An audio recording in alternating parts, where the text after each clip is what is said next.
What is up, everybody? It's Dr. Vibe here, host and producer of the award-winning Dr. Vibe show. As always, I like to say you're blessed, highly favored, a magnet for miracles, and a solution for someone's problem. Know that I am the host of Epic Conversations, and the Dr. Vibe show is the place of epic conversations. Done over 2,000 of them over the last 10 years, and we just keep on going.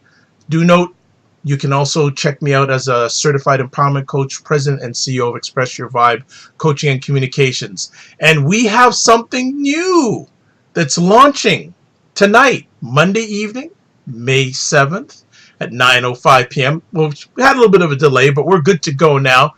I'm not going to say what it is because there's a woman in red, or lady in red, who's going to be talking about it. I'm just fodder. I'm just along for the ride. She's driving the ship. But we're very blessed and highly favored to have Carol Bluestein and Melvin Lars here. And you know what? I'm going to just let Carol tell everybody what's happening. So Carol, roll. Well, Melvin and I were on a conversation with the Goodman Project's group, social group, the Disposability of Men. And it came up that he had some friends that might be interested in talking with us about their football experience. And some of them were having some problems with CTE. So after the call was over, I called him and said, Melvin, do you think they'd be willing to come on the Dr. Vibe show? Because I think Dr. Vibe, from my conversations with you, Dr. Vibe, would be interested in getting out the word to help save lives. And that's what this is all about. It's to help stop suicides of men and women who are affected with CTE because they unknowingly played in contact sports, got repetitive hits or traumatic brain injuries, concussions, and had no idea what the result would be. And the result is basically pain, disorientation, and a loss of executive function, among other things. Melvin said, sure. So I started thinking, and I said, oh, Melvin said, sure. And I started thinking about maybe we could put a wrapper around Melvin's group. And I put it out to our other people who call in and asked if they would like to be a part of this series. And it filled up for 2 months within one email. I just said, here are the dates that are open. I got Cindy Feisel to come in. She's, after the cheering stops, her husband died when he was 45 from alcohol abuse, but it really was from the CTE. She had his brain checked. And it was devastating to her family because they didn't know what was happening. So she's coming on at the end of May. And I had Melvin and another person in, and the rest of the schedule filled up. And now I have more people that are going to be signing on for July. And if that fills up, we'll go to August.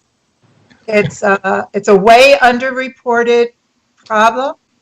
It affects children from the time they start playing football till out of high school because their bodies don't mature enough to take the stress from contact sports.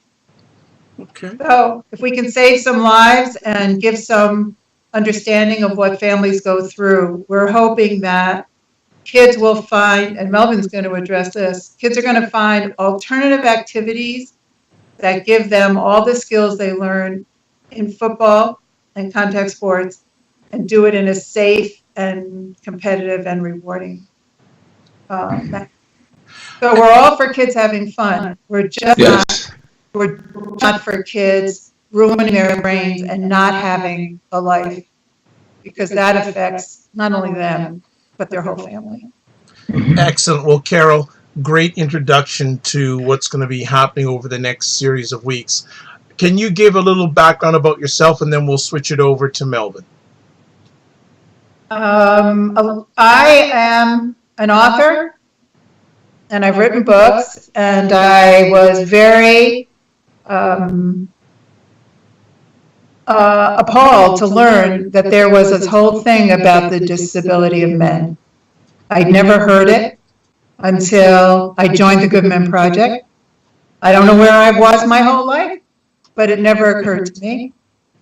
And then I heard about the commoditization of people, where we're used by many to be just pawns in the game of greed.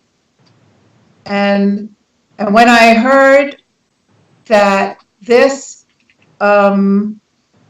disregard for human life and human lives and the quality of lives was a part of this disposability thing, I became very involved in the group.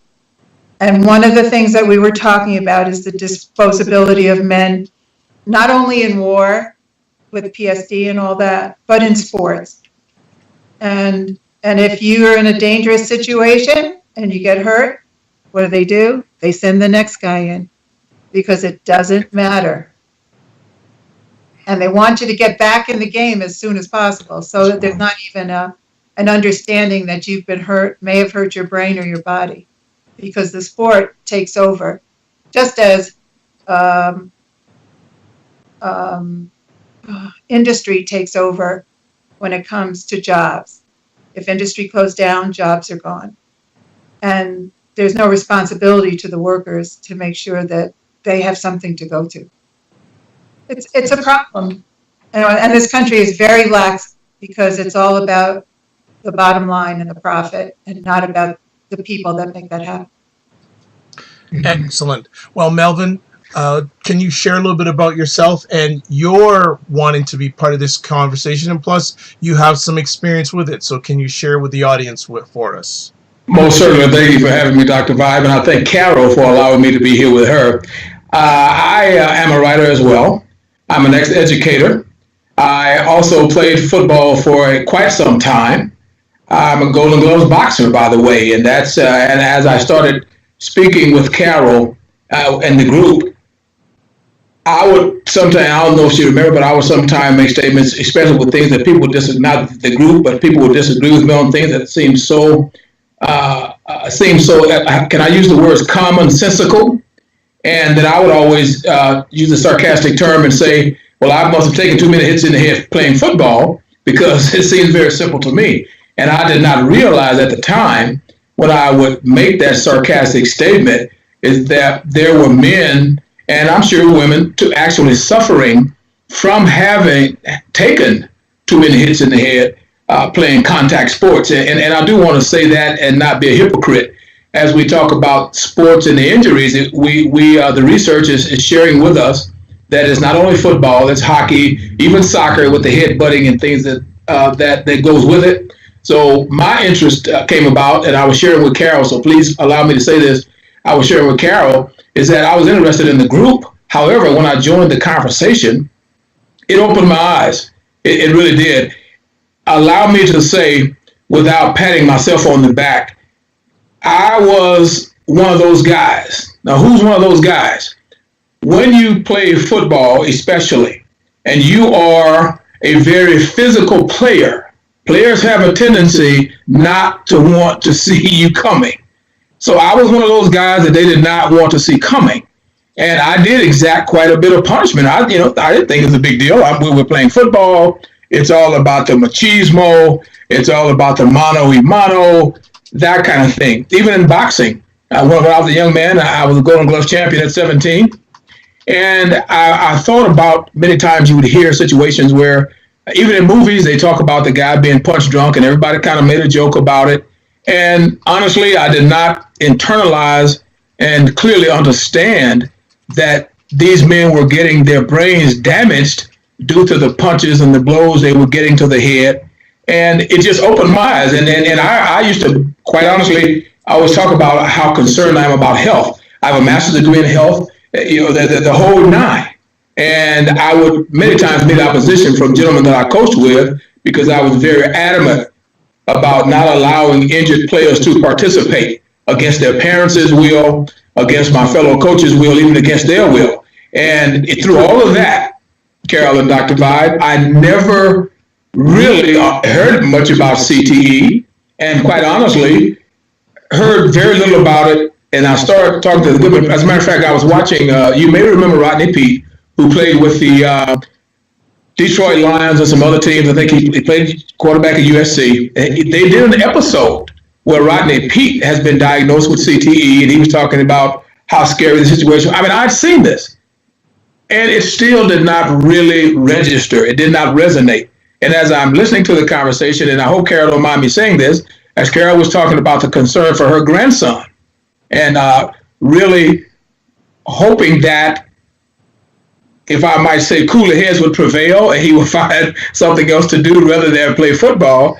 It started me to thinking about the damage that's being caused. And of course, you have a lot of research out there to talk about a certain age group. And Carol and I'm sure we'll discuss that as well. They were talking about at least until the age of 14. And I spoke to some of the fellows about it, and some pushback and not arguments, but some healthy discussions about the research, and some people saying 12 and some saying 14 and some saying it doesn't matter. So that is why I'm really interested in this. I'm vested. I do have some friends that have played years in the NFL, and one of them I haven't talked to very, how can I say, I haven't been very succinct in speaking with him, so I don't want to call his name. He may not want his information to be shared, but there's one gentleman that we're going to have on the show. We have talked about the CTE situation. There's another gentleman. So I shared with Carol in the group that I wanted to talk to some of my friends that played for a long stretch in the NFL. There are hundreds of thousands of us out here, Carol and Dr. Vibe, that were, quote, free agents, unquote, and nobody knows who we are. So if they hear Melvin Lars saying something, it's like, okay, yeah, you only played for a second. Nobody even knows you. So I wanted to talk to some of my friends with names Billy White Shoes Johnson. I think everybody that follows football know who Billy White Shoes Johnson is. Larry Anderson has, I said 3, but I think he has 2 Super Bowl rings with the Pittsburgh Steelers. Name recognition, where they can go and Google and they see the extent these gentlemen played. They see how long they played. So I wanted to bring vision, if you will, to the health of these young men. And of course, I am not a psychiatrist, a psychologist, a neurosurgeon. I'm none of those things, but I am an advocate for healthy human beings. Well put. Carol, Melvin mentioned that you were concerned about your grandson getting involved in playing football. Why were you so concerned? He started at 14, and I had, I was aware of all the issues with CTE. I have friends who have lost children to CTE. Wow. And I didn't want to lose him to CTE.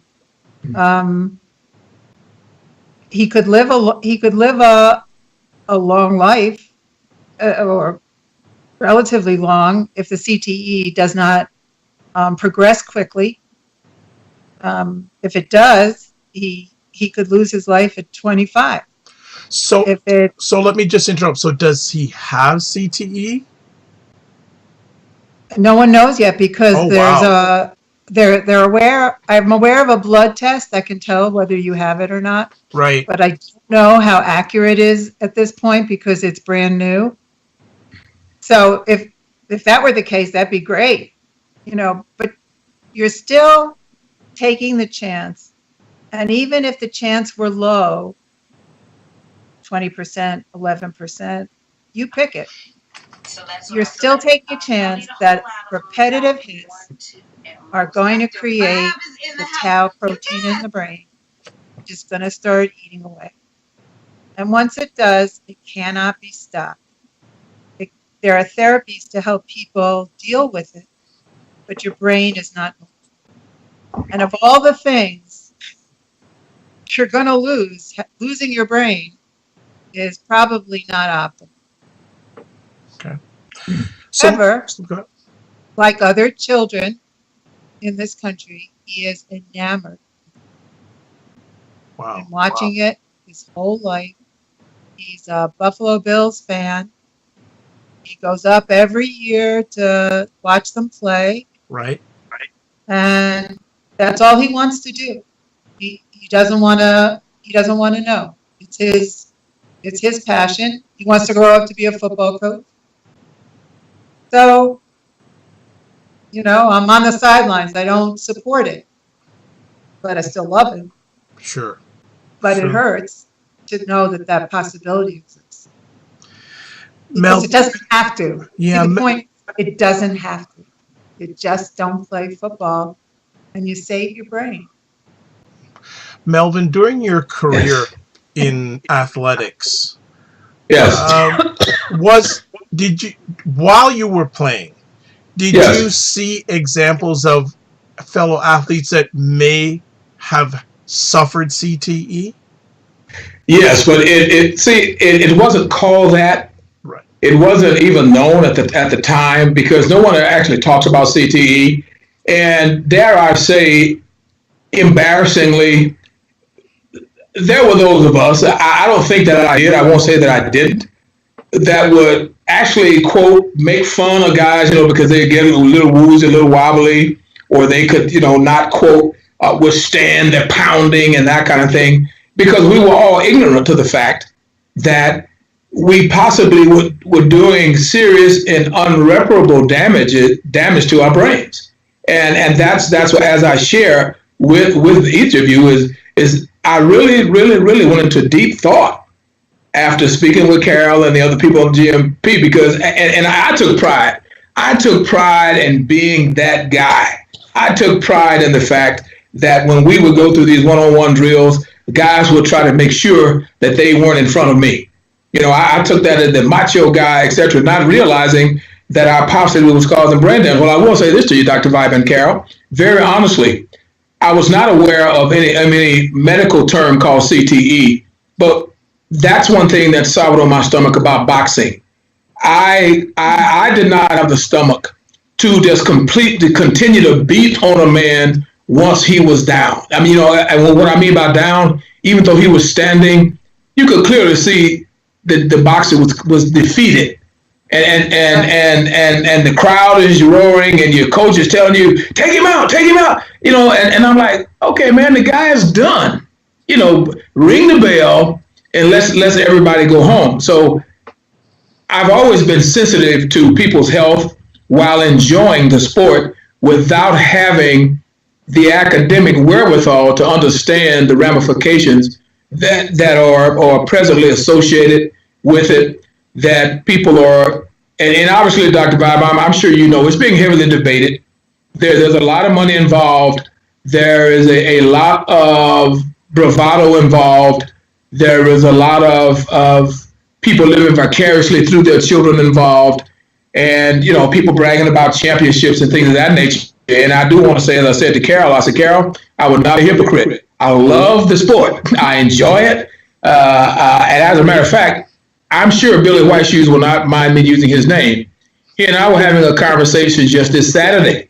And he was saying, well, Mel, he said, I've been reading the information. He said, and it's a lot of controversy. I see, yeah. He says, a lot of controversy about what the damages caused, etc. He said, and many times, he said, all of us know that we have to work with the young men and train them properly. And then as he was sharing that, as he finished, I said, Billy, but what we're talking about here is at least let them get old enough, let their bodies develop enough that where the chances are less likely, not that it won't happen, but the chances are less likely. And I did share with him that there was a push about at least the age of 14.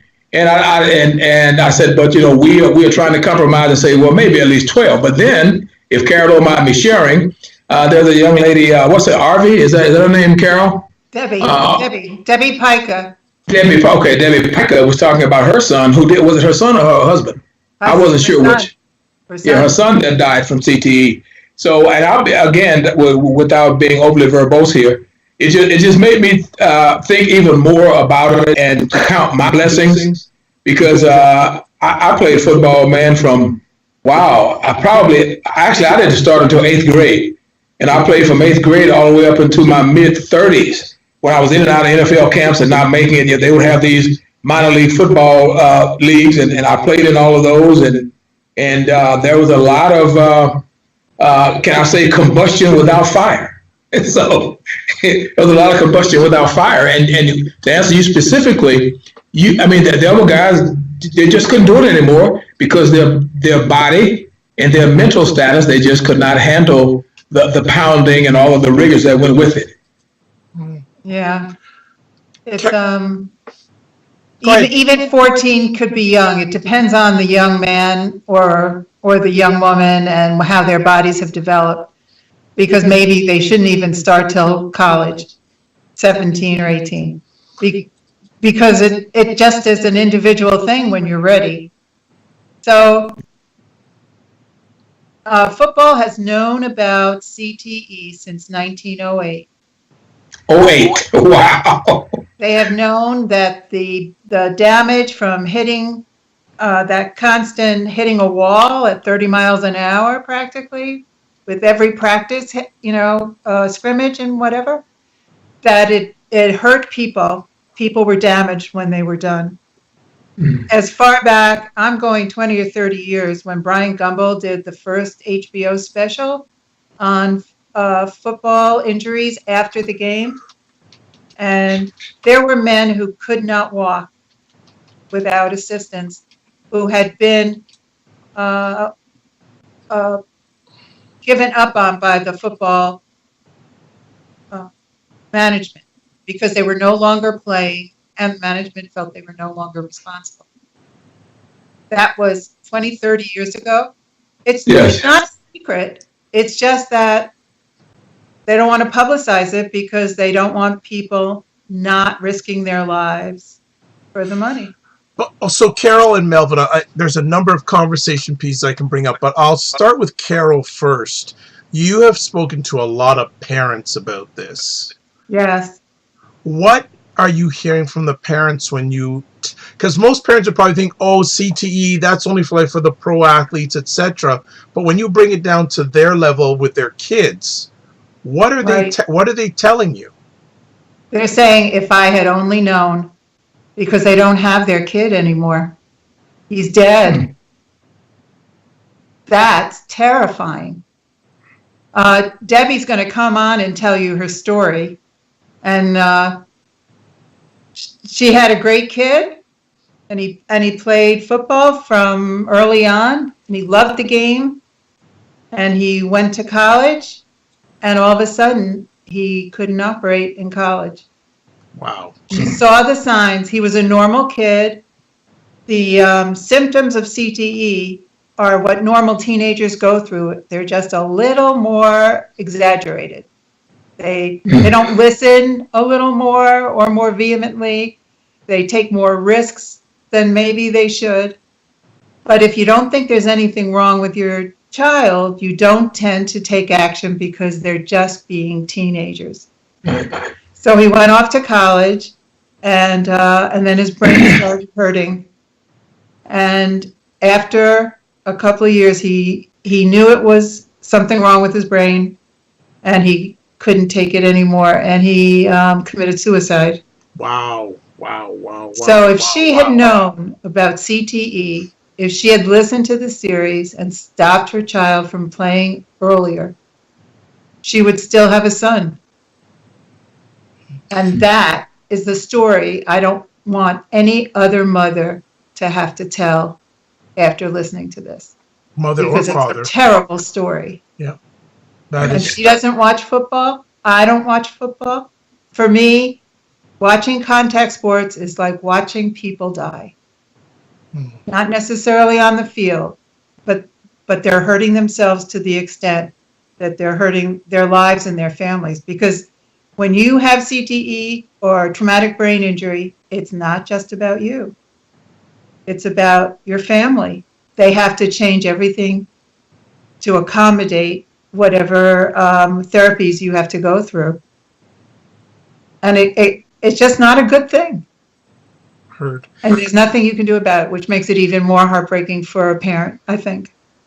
Melvin, let me have you give your insight from players that you have played with or known of.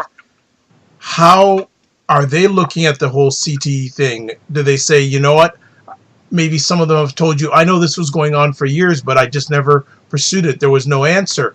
Give us some insight from how some of the fellow players you played with are dealing with CTE. Well, unfortunately, they were just like me. By that I mean, you never think about it. You never really hear anything about it.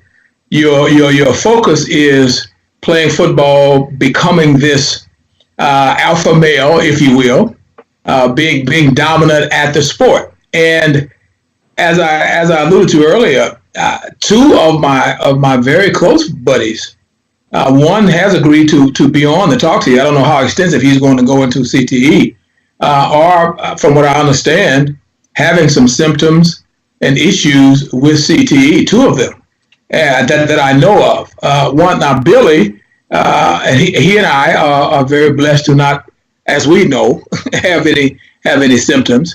And his take may be a little bit different. But as far as me, I have spoken with these gentlemen and speak with them quite often.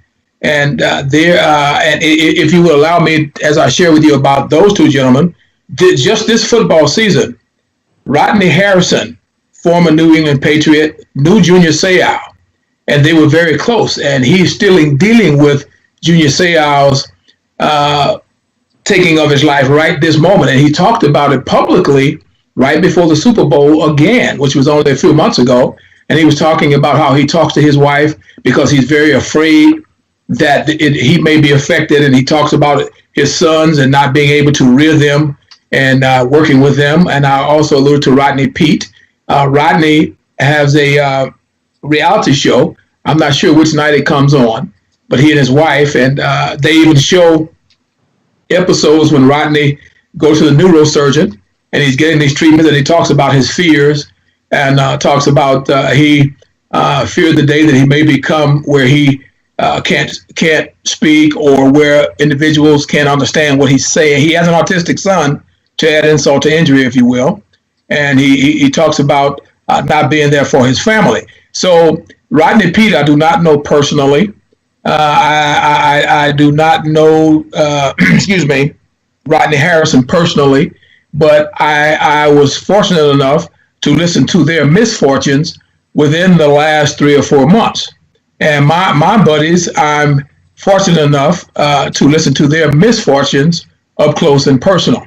And that's why it resonates even more loudly with me. And I want to be honest with Carol and you. You know, sometimes I'm torn, not because of trying to decide whether or not, I don't have a son, trying to decide whether or not if I let him play football, a la Brett Favre. If you listen to Brett Favre, he talks about his concussions just recently, and he wouldn't let his son, he's not going to let his son play. And he talks about all the concussions he had and how they were overlooked, and how sometimes he was not even aware, how he became addicted to pain pills and things of that nature. It's a very, very serious situation. And that's why I say again, is that I count myself very fortunate that I'm not having any symptoms of CTE. And Billy Johnson and I talked about this. Billy still coaches, by the way. He used to coach for the Atlanta Falcons after his playing days. Okay, so and Melvin, I just want to interrupt Yes. you there. Billy is aware of CTE. Why is he coaching in a sport? People would be asking, why are you coaching or participating in a sport that has the potential of harming men's or players' lives for a long term? What would he say? Excellent question. What would he Excellent say? question. Right. When I'm glad you asked that so I could clarify this. When I contacted Billy to share with him what the Goodman Project was doing with the CTE, that's why I said earlier, he was pretty much like me. You know, you hear it, you don't hear it, you don't pay a lot of attention to it until it starts to get very close. So now, let me say very candidly that we've been having some healthy conversations about that, and Billy is saying, and he's going to speak for himself. He has told me that he's going back and forth as to whether or not he wants to denounce football right now because of all of the mixed quote reports that are out there. However, he does lament, just as I do, that the safety of the kids is very important. That there are things that they could do to get themselves ready to play at a later age, as we continue to get research indicating that the chances are much less of them getting CTE if they were to start at a maturation state for their bodies and for their heads, etc. Then, of course, Carol alluded to it already, is that we know that everyone doesn't mature at the same level. Everyone's body doesn't mature at the same level. So it really becomes a question, as I'm answering your question about Billy, is that like all of us, I say all of us, you hear CTE and many times when you say, okay, chronic traumatic encephalopathy, you never even hear that word. You just hear CTE. So it becomes, and I'm so happy you asked me that, Dr. Vibe. I ask good questions once in a while. You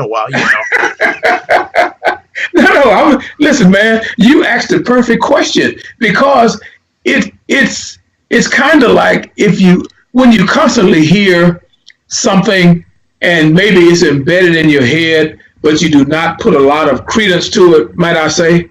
So after a while, you kind of hear it and you dismiss it. And that's why I feel very comfortable sharing this as far as Billy, because we had some very in-depth conversation just about just that. He has a grandson that's playing, and unfortunately, I think the grandson has had 2 concussions. And Billy is very concerned. He's very concerned about that. And we have been having some discussions, and he's very uncomfortable. Let me go on record. He's very uncomfortable right now about the whole process. He, like many of us old football players, and all of us should just be very honest and put the cards on the table. It's kind of, okay, you kick my dog, I kick your cat. In other words, our conversation was built on the fact that let's not isolate football. Let's talk about hockey. Let's talk about soccer. Let's talk about all the other sports. So I can't speak for Billy, but I can share with you that's kind of where the conversation went. And I want to share that as you asking the question, how can he still coach being aware of CTE? As with being in the Good Men Project and being on the conversation with Carol and the other guys, that's what really started me to thinking. And I'm very candid with you about that. And then when I called Billy up, it was really kind of the same thing. I'll be very candid.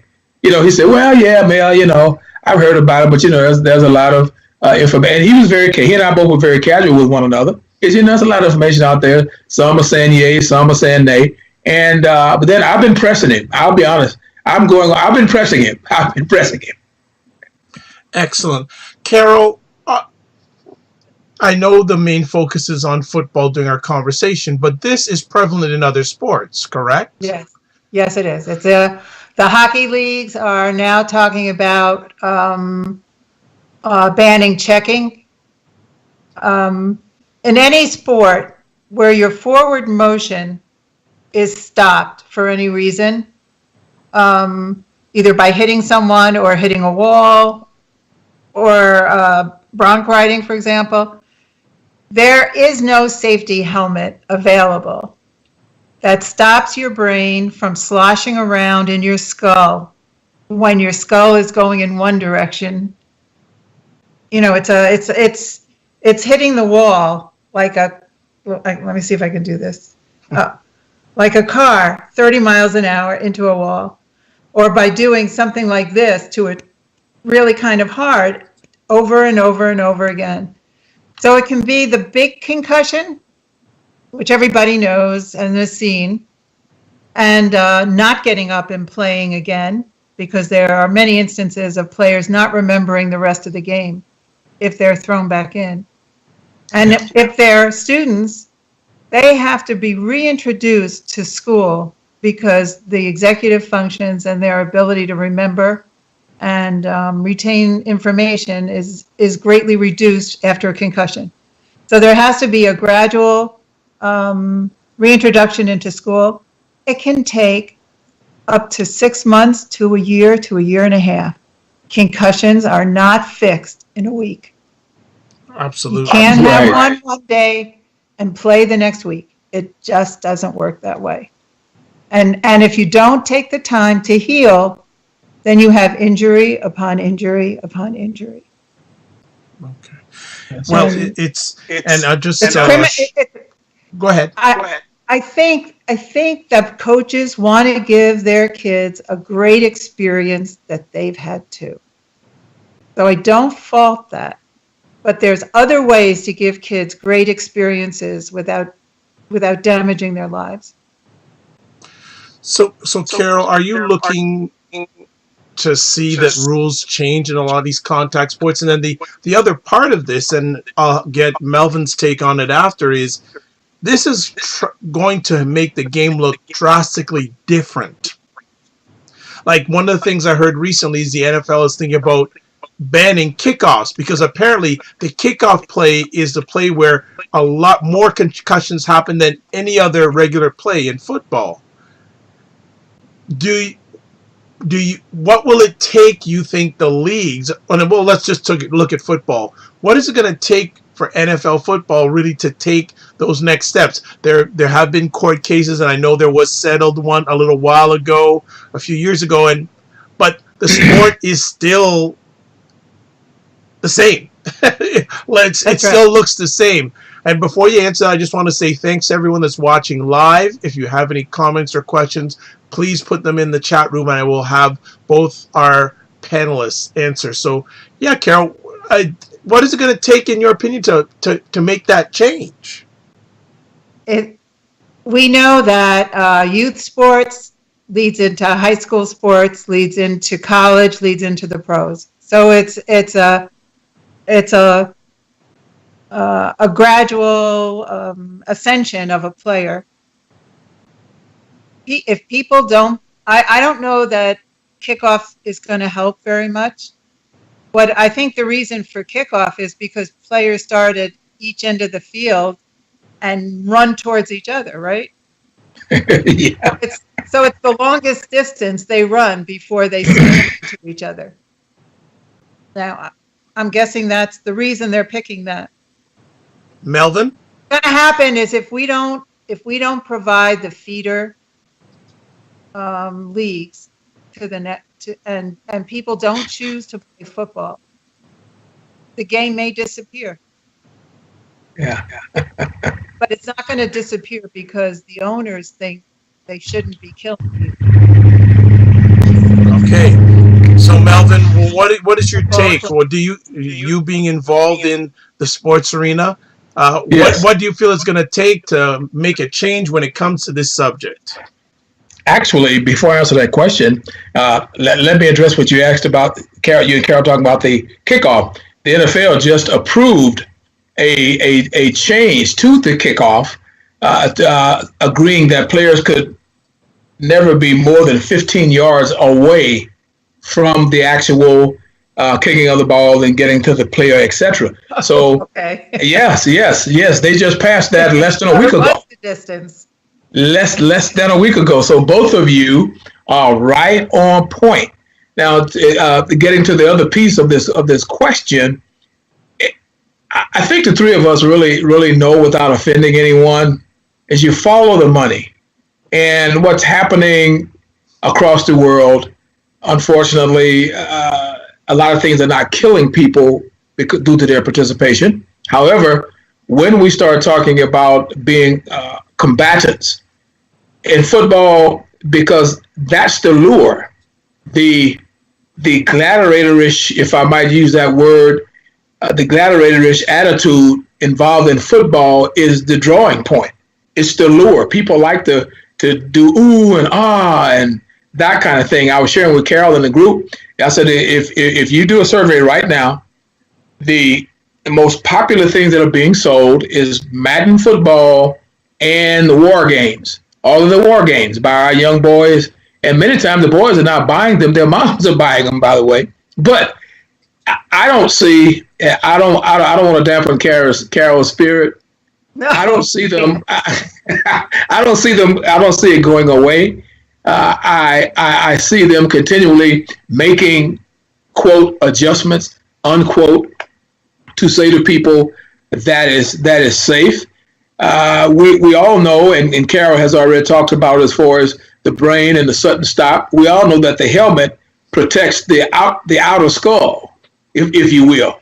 It does not cushion the brain itself from the impact, but it does protect the skull, which no one talks about very much.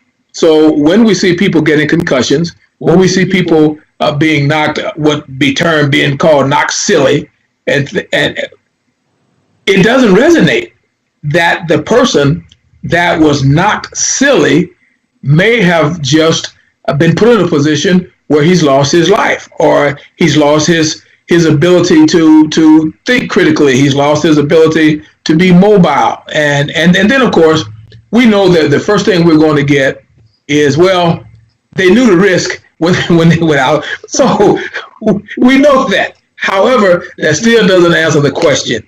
What do we do to make it safer? And the only way you really can make that game safe is not to play it. I mean, hey, let's just say it right out. The only way you make that game safe is not to play it, because it is a contact game. It is about being a gladiator without the sword. You are applauded for your ability to knock someone down, to knock someone out, to make the crowd stand up and roar, to give people something to say, wow, did you see that? So that is just being very, very, very candid, Dr. Vibe and Carol, is that until those of us that get enjoyment from watching collisions, you're going to have people that are going to be extremely resistant, and you're going to have people, again, to be condescending and say, well, they knew the risk before they went out there. Well, it doesn't happen to everybody. And that's why I opened the statement by saying, being very honest, I consider myself extremely blessed of not having those issues as far as I know. So, but I do consider myself, I'm saddened by my two buddies that I know about. Now, that's just the ones that I know about. I don't know who else is having these issues. Wow. So, Carol, I've got it up here, some of the people you have scheduled upcoming weeks. And I don't know how much you know about each one of them, but if you can give a little background, if I give you the names, if you can give a little bit of a background on each one of them, so we can prepare our audience over the upcoming weeks on some of the... Okay, I can try, but I would like to say that before we start that. Yes. Going along with what Melvin said, I think two things that are going to affect football is, one, we take the scholarship aspect out of it and offer free education in this country. Wow, that's a hot potato subject right there. Yes, it is. I know. I just want to put it out there. I'm a hot potato. I know that. I know that you don't. You're wearing the red tonight, so I expect nothing less. And the second thing, which is which we're really going to have to work at as a country, is that we can't take advantage with the commoditization of our workers and make the Sunday afternoon in front of the TV the only relief they have after working a 6-hour week and overtime. Well, I think so we have to give people time to enjoy their life and not put it all on one day with a pizza and a beer. Well, I think those would be my two comments. Taking it to another level too, Carol, the football players are employees of the owners in the league. I know. Yeah. So okay, so ask me now about my wonderful list of people coming. Well, we've got some people coming up like Cindy Fizel. We have Kimberly Archie, Deborah. Okay. You've mentioned Deborah. Yes, one at a time. Okay, all right. So let's go to our scheduled guest next week, Robert Rannigan. Bob Rannigan is a wonderful guy. He was a football player. He sustained concussions, and he's going to tell you his story, which is amazing. And he realized one day, after he knocked a fellow football player out, that was not going to be his life. Wow. And he stopped time. and he's developed therapies to help other people because he has traumatic brain injury, and he has developed therapies to help other men and women deal with traumatic brain injury. And you're going to enjoy talking to him. And he has a lot to say, and because he's lived through it, Right. He can shine a bit of hope for some people who are suffering, that there are things they can do to make their lives better. Excellent. We're scheduled on May 21st, and this is it's called Melvin Star Lars Night with Billy White Shoes Johnson and Larry Anderson. You've mentioned about them previously Yes. in our conversation. Yes, and they're going to encourage, among their conversations, I'm hoping they're going to encourage kids to look to other sports before they start football to develop the skills they need. So Carol, are you aiming this conversation for the young boys or the young men that are playing football? Are you also targeting men in general when it comes to playing football and contact sports? I'm targeting anyone who makes the decision to play. Okay, fair enough. Because it could be the father who wants the kid to play. It could be like my grandson who couldn't be dissuaded because that was his thing.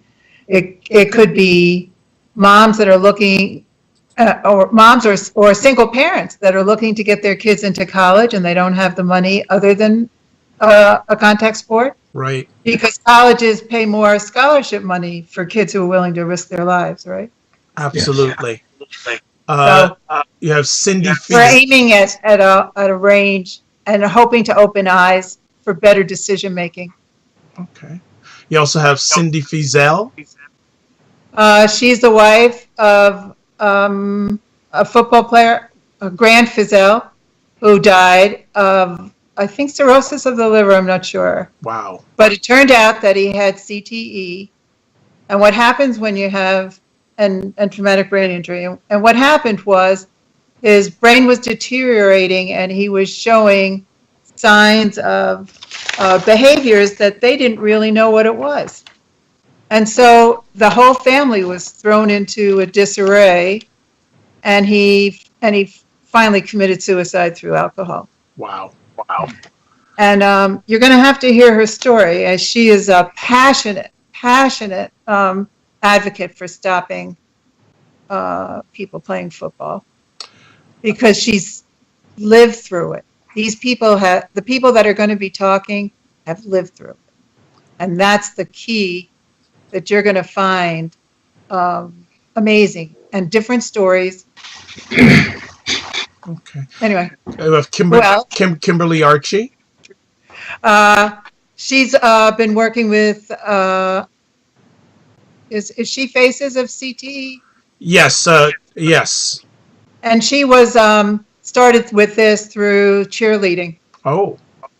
Because if you miss. Oh, yeah. Oh, yes. Ball, absolutely. It's a very dangerous sport. Very, very true. She'll talk about her experiences, and she is extremely knowledgeable. She's done a lot of research. You're going to get a lot about what sports affect kids how. Okay. She's amazing. And you've mentioned Deborah Pica. Debbie has had a very difficult because she did not know about CTE when her son died. Wow. And she had his brain tested at a time when they were not testing young men's teenage brains. They were mainly testing football player brains. And I think she went to Dr. Amalu up in, I lost the name of it. Okay. Mayo Clinic. Yep. And she started a program where if a child dies in their from any reason and has played a contact sport, she calls the family and asks them to donate their brain to research. Wow. And she goes down and she picks up the brain and takes it to the pathologist. She is an amazing woman. She has spearheaded talking to people in government and CTE Day down in Texas. She's extraordinary. You're going to find out a lot. And she and her family had to recover from the death of her son. We also have Mary Seau, who is, I believe, the sister of Junior Seau. She is. And they have a foundation, again, to help kids and families and get the word out. They just had a luncheon in California, which Goodman Project, Lisa Hickey was at. And then Karen Kinzel. She's CTE or Stop CTE. Her episode is Stop CTE. So she is very involved in that organization, and she's trying to get the CDC to change their protocols and to start tracking people who have CTE, because we have 1 million kids playing football every year. That's a lot of kids. Yeah. And that means there's a lot of injuries. And we need to we need to get the statistics out there, because we're not going to prove it any other way. Because as each family loses a child or a husband, it doesn't make the same impact as when you say, we've lost 1,000 people this year to CTE. I want to bring Melvin back into this conversation, and as you've been sharing, and thank you for going through the list of scheduled individuals coming on over the next few weeks. Melvin, as you and I know, and many people know, for a lot of men of color, young men of color, and I think you know where I'm going with this, but I'll follow it through. Please. In many cases, the only way they can improve or get out of their social economic environments is through activities such as football, getting a scholarship, etc. Yeah, and the armed forces, let me add. And armed forces, true. There's a Where high you get concentration the same problems.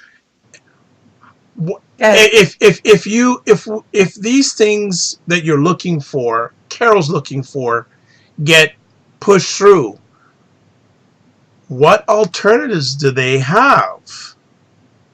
Well, that is one of the things that and I'll be brief with this. One of the things that we're going to talk about on 21st, Billy and Lawrence and myself, about strategies of becoming a superstar, of other sports they can be involved in, other things they can be involved in, like physical therapy.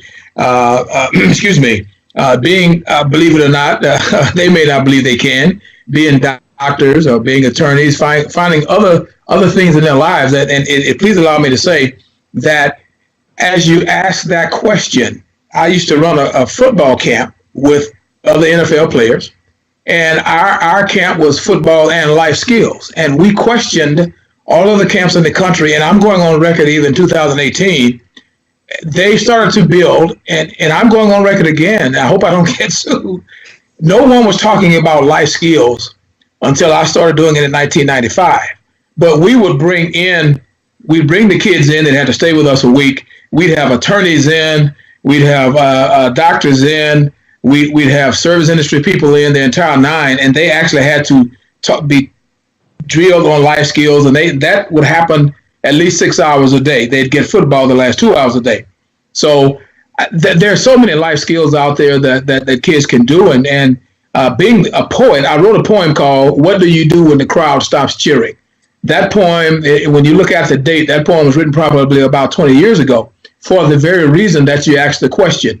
Because I saw, as being a minority male, you probably couldn't tell that, Dr. Vibe and Carol, just looking at me, but being a minority male, please allow me very briefly to give my mother some credit, because she wasn't impressed at all whether or not people thought I was good at football. I mean, she made it clear before I even knew what football was. You go to school, you sit down, you get your lesson. the entire nine. And I'm from a single parent home, by the way. You know, people like to make excuses about that, but that's another show. So we have to push education from the very beginning. And please allow me to say, Dr. Vibe, I have no tolerance for the word student athlete. If people look up the history, it started because of an insurance settlement of someone not wanting to pay. Had nothing to do with the academic prowess of a person that was involved in sports. Second thing is, we too often make excuses for individuals not educating our young men and our young ladies by saying things, well, you know, they shouldn't be able to participate in sports if they can't read. Well, where were you when they were 2? Where were you when they were 5? Where were you when they were 10? So when I get on, when you ask me that question, man, you prick a nerve, because unfortunately, when we start talking about economics and trying to grow ourselves, it appears that the only thing that's available to most minorities, and Carol alluded to the military and sports. I mean, that, and it goes much further than it being stereotypical. It actually happens in so many mediums. So we have to change the entire dynamic of what is offered. We have to change the entire dynamic of what they are or led to believe and led to think. You know, we have to change the mindset. And please, the last thing I'll say about this, Dr. Vibe, being an educator, I was one of those Joe Clark educators, if you will. We had different demeanors. And I've turned, not me, but people that work with me, students, we've turned 3 schools around. My principal, who's my mentor, has a movie called The George McKenna Story, and they wanted it to sell more. So Denzel Washington played his part, and they named the movie Hard Lessons with Denzel's face on the cover. So I have a long history, and this is not about me, but I just wanted to share. I'm happy you asked that question again, man. You've been on the ball tonight. It's because our kids, you've been on it, brother. You've been on it. I've had a good night.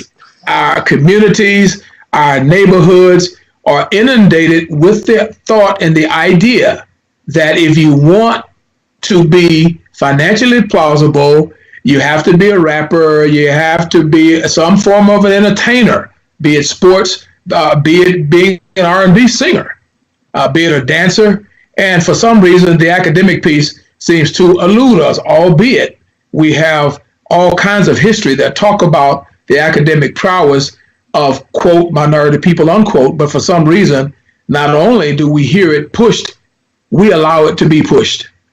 And that's going to be a very tough act to sell to get our young men and the moms and the brothers and sisters and cousins to understand that we're talking about saving a life.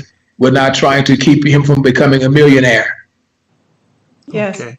We've talked about this, Melvin and I, on Yes. our calls, so I'm in total agreement. It's not a black, excuse the expression, it's not a black and white issue. There are many shades to this, and we need to, and it's a societal problem that Yes. we've been talking about it. So there's lots of work to be done. This is one piece. And if we can start saving some lives now, we'll save more down the road as we get smarter, hopefully. Excellent. Hopefully. Well, we've got to wind it down. We've come to the end of another epic conversation. Just want to get some closing thoughts from Melvin first, and then Carol. Well, my thoughts are, I would sincerely hope, I would implore individuals to educate themselves on CTE. All of us understand very clearly that to hear someone say something about it and to get information on your own where you can actually get into it and sink your teeth into it, it becomes much more clearly. And as we close this, that's what I'm saying. I'm very guilty of that. And when you ask me the question about Billy, man, you're going to have to make Billy shoot me. When you ask me the question about Billy, we were very honest with one another. When you hear something, it just doesn't sink in as deeply as when you actually start to research and look at the information for yourself. And that's really I think I should end with that, is that we need to look into it for ourselves and really understand what's going on. No problem. How can people get in touch with you, Melvin? I would prefer they use my website is www.dyingonmyfeet.com. All of my social media contacts are there on the website, and they can just click it, and it'll take them right to my Twitter, right to my Facebook, right to everything. It's all right there and convenient for them. www.dyingonmyfeet.com. Excellent. And closing thoughts from Carol and contact information. You can contact me at carolbluestein.com, and I think you can get to my social media there, but you can definitely, and you can contact me on Facebook at Carol Bluestein.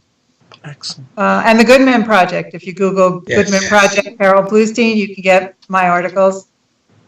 Fantastic organization. Fantastic organization. Goodman Project. This series is kind of an answer to what Melvin said. Getting people to take a listen, find out information, find out what families have gone through so that you can make a better decision for you and your family. We don't want our kids to die. We don't want them to have brain trauma or live with it. And anything we can do to make those changes, even if they're small, I'll go for small, but as long as they keep multiplying, I think we'll have healthier kids and a healthier society, because we do have to address all the issues that impact us. Excellent. And thank you, Dr. Vibe, for being our moderator and for being a proponent of the series and helping the community out with your largesse. I can't thank you enough from myself, Melvin, and the Goodman Project, and all the people that will be here speaking with you. You're amazing. Well, we're all amazing. We just got to live our truth. That's right. Just want to shout out some people. Dr. Tachi has joined in. She came in late. She says she can't wait for the replay. Also, Maya Ball, and I hope I am pronouncing your name correctly. Yes, if not, Maya, Yes, so she says, thanks for the great podcast, Dr. Vibe, Carol, and Melvin, and thanks for bringing awareness to a very important subject. Great job for Carol. Great job for organizing as well, Carol. So Carol's got a fan club. There you go. I didn't do it alone. There you go. I'm one of them, Dr. Vibe. There you go. I am one of her fans. There you go. Well, do know, people who are watching, you can watch this on the replay. This will be an ongoing conversation right now till June 25th. So just put in your calendar from now if this is an area that you want to know more about, and hearing from people who have lived the story of CTE. Just put it in your calendar, 9 p.m. Eastern time from now till June 25th. And the way that Carol's going, she's going to book me all through the rest of the summer, the way she's on the move to just... I'm going to get you some people who study this and give you the newest research on it also. There you go. So, see, Carol... Can I say hello to Maya and Dr. Tachi? Can I say hello to both of them? There you go. There you go. Yes, thank you so much, everybody, for joining in live. I won't spend a lot of time because I'm sharing this wonderful, epic conversation with these two wonderful individuals and the Goodman Project. So I'm going to keep it short. I'd like to say first thank you to the GMP for thinking about me in regards to this incredible journey. Dr. Tachi says, hey, hello, Melvin, back. Thank you especially to Lisa Hickey. There's so many other people, Wilhelm. There's so many other individuals at the GMP, but thank you so much. You can catch me on the GMP. I have a new epic conversation posted there every Tuesday at 2:30 p.m. Eastern time, and that's the Goodman Project, thegoodmenproject.com. That's the way it is, and it's the conversation that no one else is having. So there you go. I will leave with my usual last three things. Oh, and Maya says hello, Melvin, too. Melvin, you got a fan club, too, going on. All right. Maybe I should just hand over the hosting duties to you two, and I just can stay away. No. You do a fantastic job. Thank you. You need to do just what you're doing. Thank you, sir. Thank you, sir, and lady. and Maya is helping us with the publicity for this series. So she's very involved, and thank you for watching. Maya, Yes. definitely, I would love to get in touch with you if Boss C, as I call her, lets me. Yes. So last three things. Live your life as a dream. If you can dream it, you can make it. Next up, sometimes you have to get small to get stronger. And especially when it comes to a subject like this, block assumptions. That's right. God bless. Peace be well. Keep the faith. And we will catch you next Monday evening, 9 p.m. Eastern Time. You, me, and CTE. God bless. Peace be well, and keep the faith.